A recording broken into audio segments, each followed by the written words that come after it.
Nagtutos po tayo ng bread. Lagyan natin ng olive oil.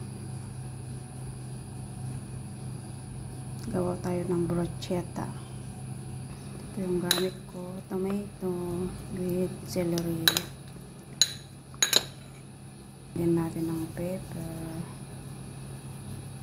Squeeze natin ng konting lemon. Konting stir.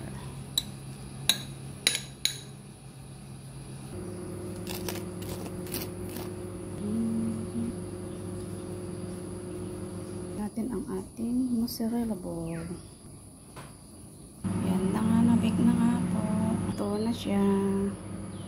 Squeeze lang natin ng kaunting.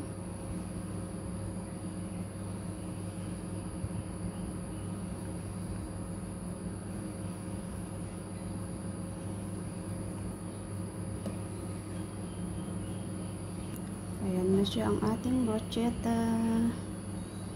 Brochetta with iced coffee. Ayan.